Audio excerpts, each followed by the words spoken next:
तीन राज्यात मिळालेला त्यांनी स्वतः प्रचाराला गेलेलं त्याची अपेक्षा होती काय का? 4 राज्यांच्या निकालांमध्ये 3 राज्यांमध्ये भारतीय जनता पक्षाला अभूतपूर्व अशा प्रकारचं यश प्राप्त झालं आहे।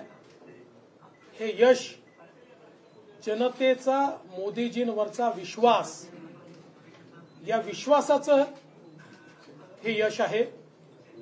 ज्या प्रकारे मोदीजींनी पारदर्शी प्रामाणिकतेने गरीब कल्याणाचा अजेंडा चालवला, ज्या प्रकारे मोदीजींनी देशाला विकासाच्या मार्गावर नेलं, ज्या प्रकारे मोदीजींनी सामान्य माणसाच्या मनामध्ये हे बिंबवलं, एस्टॅब्लिश केलं की सरकार त्यांच्याकरता काम करत आहे आणि त्याचं प्रत्यंतर ज्या प्रकारे लोकांना त्या ठिकाणी पाहायला मिळालं, हा त्याचा खरं म्हणजे विजय आहे। आणि म्हणून या सर्व राज्यांमधल्या जनतेचे तर आभार मी मानतोच, पण खऱ्या अर्थानं या विजयाचं श्रेय हे मोदीजींचं आहे, मोदीजींच्या नावाचं, त्यांच्या करिश्म्याचं आहे। आणि त्याचसोबत आमचे माननीय राष्ट्रीय अध्यक्ष जगतप्रकाश नड्डाजी आणि आमचे मास्टर स्ट्रॅटेजिस्ट अमित शहा यांच्यासोबत त्या राज्यातली जी काही भाजपची टीम आहे आणि आमची जी राष्ट्रीय टीम आहे, या सगळ्यांचं हे श्रेय आहे। आणि म्हणून या सगळ्यांचं मी मनापासून अभिनंदन करतो। खरं म्हणजे आपण जर बघितलं तर भारतीय जनता पक्षाची मतं ही 10% देखील जास्त वाढलेली आहेत आणि विशेषतः छत्तीसगडमध्ये जवळपास 14% ही मतं वाढली आहेत, किंवा राजस्थानमध्ये मोठ्या प्रमाणात ती वाढली आहेत, मध्य प्रदेशमध्ये 8% ती मतं वाढलेली आहेत, तेलंगणामध्ये देखील जवळपास 10% मतं वाढलेली आहेत। त्यामुळे एकूणच सगळीकडे मोठ्या प्रमाणात जनतेचा विश्वास हा भारतीय जनता पक्षावर या ठिकाणी आपल्याला पाहायला मिळतोय। आणि आपण जर आताचे कल बघितले तर साधारणपणे 639 पैकी 339 जागा भारतीय जनता पार्टी जिंकते, म्हणजे 50% पेक्षा जास्त जागा या 4 राज्यांमध्ये मिळून या भारतीय जनता पक्षाला मिळत आहेत। खरं म्हणजे अभूतपूर्व असा निकाल आहे आणि हा निकाल एक प्रकारे जनतेच्या मनामध्ये काय आहे याची नांदी आहे। लोकसभेमध्ये जो अभूतपूर्व विजय भारतीय जनता पक्षाला मिळणार आहे आणि एनडीएला मिळणार आहे त्याची ही नांदी आहे। आणि यातनं एक गोष्ट स्पष्ट झाली आहे, जी इंडी आघाडी तयार झाली होती त्या इंडी आघाडीला लोकांनी नाकारलेलं आहे। राहुल गांधींनी जो अजेंडा चालवला होता त्या अजेंड्यालाही लोकांनी नाकारलंय। लोकांच्या मनामध्ये केवळ मोदीजी आहेत। आता मला पूर्ण कल्पना आहे की याच्यानंतर इंडिया आघाडीची बैठक होईल आणि त्या बैठकीमध्ये या पराभवाचं खापर हे ईव्हीएमवर फोडलं जाईल याची मला पूर्ण खात्री आहे। पण त्यांनी कोणावरही खापर फोडलं तरी देखील जनता ही मोदीजींच्याच पाठीशी आहे। मला हे देखील नमूद केलं पाहिजे की हीच परिस्थिती महाराष्ट्रात देखील आहे। महाराष्ट्रामध्ये नुकत्याच ग्रामपंचायतीच्या निवडणुकीमध्ये आपण बघितलं 2/3 ग्रामपंचायती आमच्या महायुतीने जिंकल्या आणि लोकसभेमध्ये देखील तेच आपल्याला पाहायला मिळणार आहे। कारण जो विकास आणि विश्वास मोदीजींनी तयार केला आहे, डबल इंजिनच्या सरकारने तयार केला आहे, त्याच्या आधारावर मला विश्वास आहे की पुन्हा एकदा महाराष्ट्रात आणि देशात भारतीय जनता पार्टीच आपल्याला पाहायला मिळेल।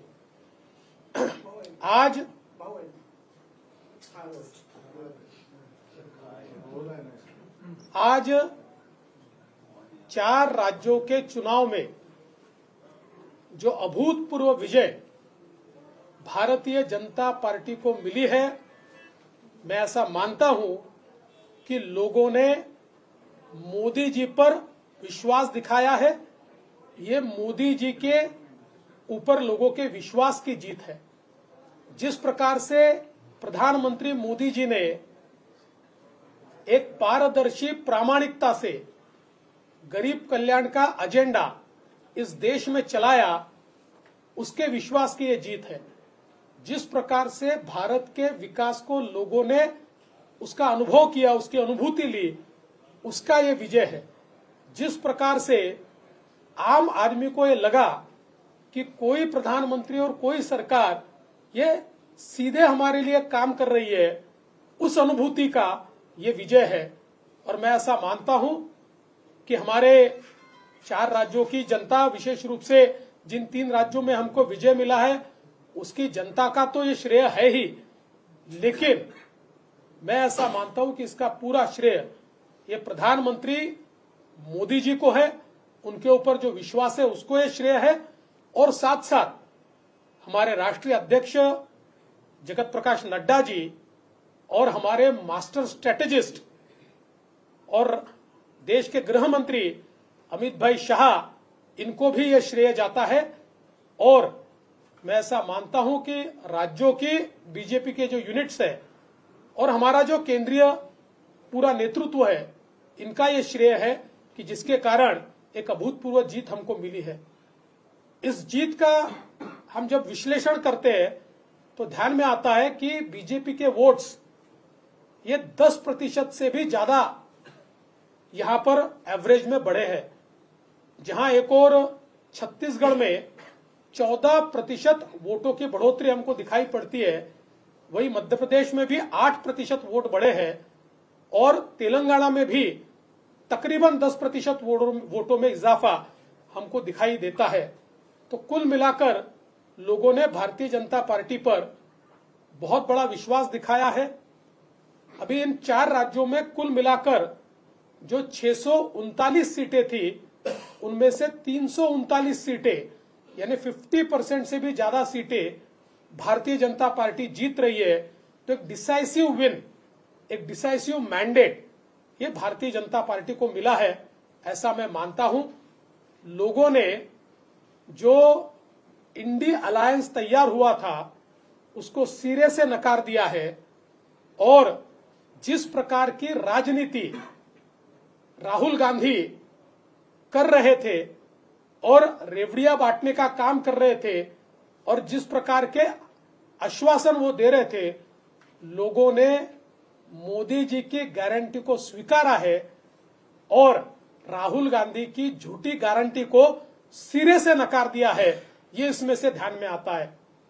अब मुझे पूरा विश्वास है कि इंडी अलायंस की जब बैठक होगी तो इस पराजय के लिए ईवीएम को जिम्मेदार ठहराया जाएगा।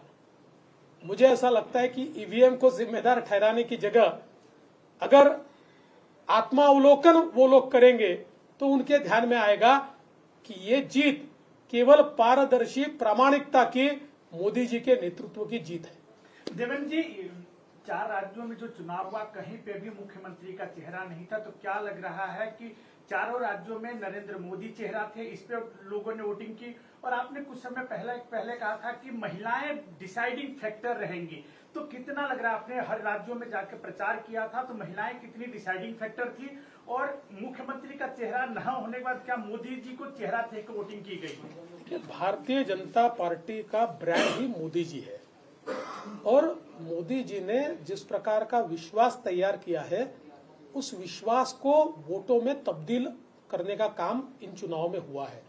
इसलिए मैं ये मानता हूं कि निश्चित रूप से लोगों ने मोदी जी की ओर देखकर भारतीय जनता पार्टी को वोट दिया है, और आगे भी लोग मोदी जी की ओर देखकर ही भारतीय जनता पार्टी को वोट देते हैं। महिलाओं, देखिए, अभी तो इसका विश्लेषण होगा, लेकिन अगर हम इनिशियल इंडिकेटर्स देखें, चाहे वो महिला हो, चाहे वो ओबीसी हो, चाहे वो पिछड़े हो, चाहे वो आदिवासी हो, सभी ने, या अनुसूचित जाति के लोग हो, सभी ने बढ़ चढ़कर बीजेपी को वोट दिया है, ये ध्यान में आ रहा है। काँग्रेसने पनवतीचा एक ट्रेंड सुरू केला शेवटच्या टप्प्यामध्ये, त्याच्यावर काय म्हणते?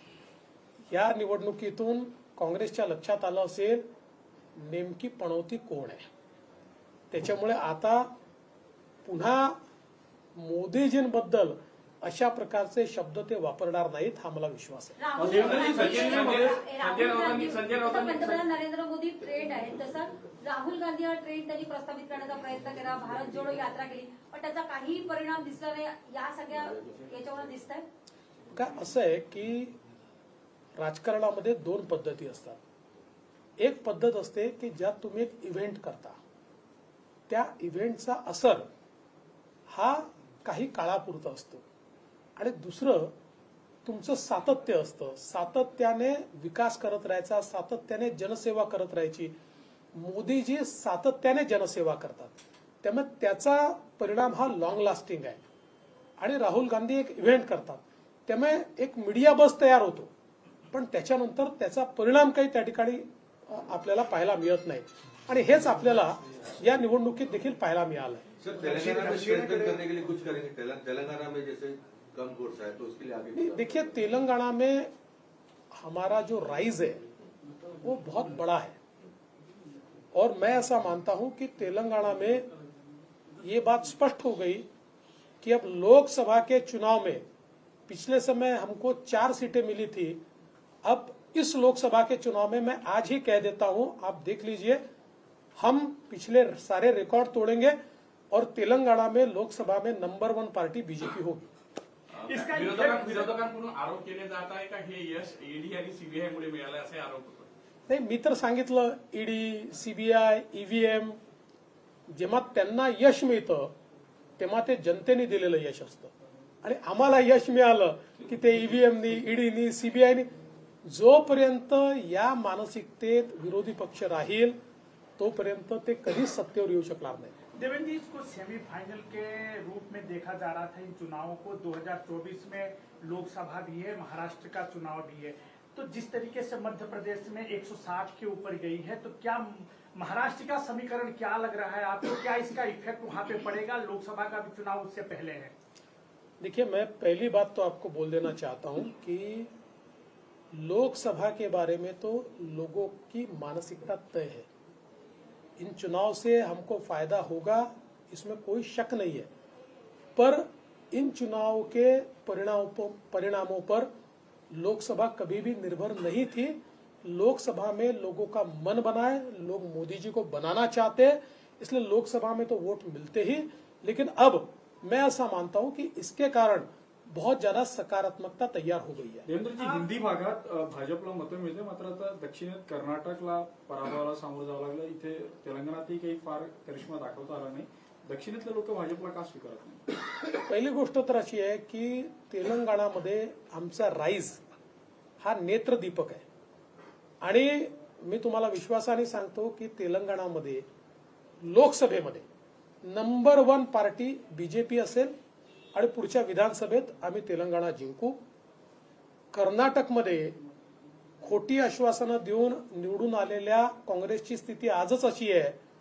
मी तुम्हाला लिहून देतो, आणि माझा बाईट आजचा तुम्ही लोकसभेच्या दिवशी जरूर वापरा, की लोकसभेमध्ये कर्नाटकमध्ये 20 पेक्षा जास्त जागा भारतीय जनता पार्टी जिंकणार. आणि आज जर कर्नाटकच्या निवडणुका झाल्या तर कर्नाटकची विधानसभाही भारतीय जनता पार्टी जिंकेल, कारण लोकांच्या काही महिन्यांमध्येच लक्षात आलं की आपल्या हातून चूक झाली आहे. देवेंद्र जी, क्या लग रहा है कि इंडिया गठबंधन के लोग अब इस चुनाव परिणाम के बाद राहुल गांधी और कांग्रेस से दूर भागने की कोशिश करेंगे? क्या लग रहा है आपको? देखिए, इंडी अलायंस ये कोई अलायंस थोड़ी है, ये कोई विचारों के साथ में आए हुए लोग नहीं है, ये कॉमन मिनिमम प्रोग्राम पे भी साथ में आए हुए लोग नहीं है.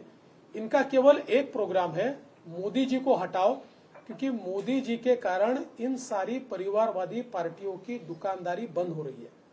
इसलिए मोदी जी को हटाने का प्रयास ये लोग मिलकर करते हैं. इसलिए ये कभी कोहेसिव ग्रुप था नहीं, आगे भी कोहेसिव ग्रुप रह सकता नहीं. एक एसआईटी, सीआईडी और ईडी का डर दिखाकर आप चुनाव जीते, ऐसा भी विरोधियों का कहना है, क्या बताएं? नहीं, अभी ईवीएम की बात नहीं की है, उसके बाद फिर जवाब देता हूं. अभी ईवीएम की भी तो बात करने दीजिए ना या उनको. सगळ्यावरनं काँग्रेसमध्ये लिडिंग नाही आहे सध्या कोणीही नेता ज्याच्यावरती वोट काँग्रेस मागू शकेल आणि स्थानिक जनतेचे जे राजकारण आहे कुरघोडी आहे त्याचा हा सगळा परिणाम आहे. तर तुम्ही आत्मचिंतनाचा सल्ला द्याल का? कारण की भाजप कुठे हरली तर ते आत्मचिंतनाचा सल्ला देतात. हो, ते त्यांच्याच पक्षातल्या लोकांचा सल्ला ऐकायला तयार नाही तर माझा सल्ला काय ऐकणार आहे? देवेंद्र जी, सभी एग्जिट पोल छत्तीसगढ़ के संबंध में बता रहे थे कि वहाँ पे कांग्रेस रिटेन करेगी. क्या स्ट्रेटेजी थी? आप भी रायपुर और तमाम जगहों पे गए थे प्रचार के लिए, कैसे वहाँ पे बीजेपी ने अचानक बढ़त बनाई? नहीं, मुझे ये लगता है कि मोदी जी पर छत्तीसगढ़ में बहुत विश्वास लोगों के मन में था. अब देखिए, पिछले समय भी छत्तीसगढ़ जब हम हारे और तुरंत लोकसभा का चुनाव हुआ तो छत्तीसगढ़ फिर मोदी जी के साथ आया.